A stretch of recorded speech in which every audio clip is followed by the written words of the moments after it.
Praise lord, హల్లెలూయా. దేవుని నామానికి స్తోత్రాలు. మీ అందరికీ నా వందనాలు తెలియజేస్తున్నాను.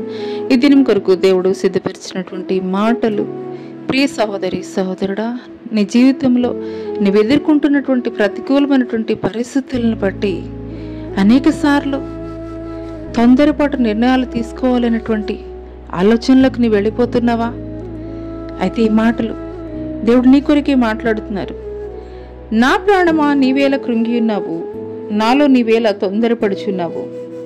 దేవుని యందు నిరీక్షణ ఎంచుము, ఆయనే నా రక్షణకర్త, నా దేవుడు, ఇంకనూ నేను ఆయన్ని స్తుతించెదను.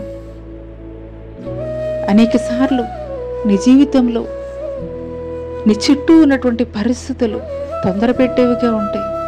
నీ చుట్టూ ఉన్నటువంటి మనుషులు నిన్ను తొందర పెట్టేటువంటి వారిగా ఉండవచ్చు.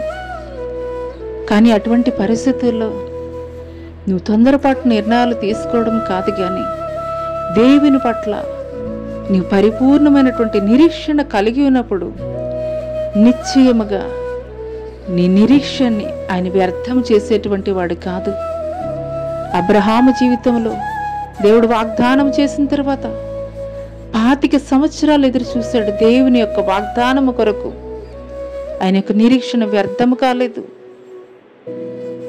ఈ మాటలు వింటున్నటువంటి ప్రియ నేస్తమా, పరిపూర్ణమైనటువంటి విశ్వాసం, దేవుడు నా కొరకే ఈ మాటలు మాట్లాడుతున్నారని నీవు కలిగి ఉన్నట్లయితే నీ చుట్టూ ఉన్నటువంటి పరిస్థితుల వైపు కాదు, నిన్ను తొందర పెట్టేటువంటి మనుషుల వైపు కాదు, కానీ నీ నిరీక్షణకి ఆధారమైనటువంటి దేవుని వైపు పరిపూర్ణమైనటువంటి నమ్మకం కలిగి నువ్వు ఎదురు చూసినప్పుడు, ఒక అబ్రహాము జీవితంలో ఏ రీతిగా దేవుడు వాగ్దానం ఇచ్చి నెరవేర్చాడో అదే రీతిగా దేవుడు నీ జీవితంలో కూడా జరిగించబోతున్నాడు.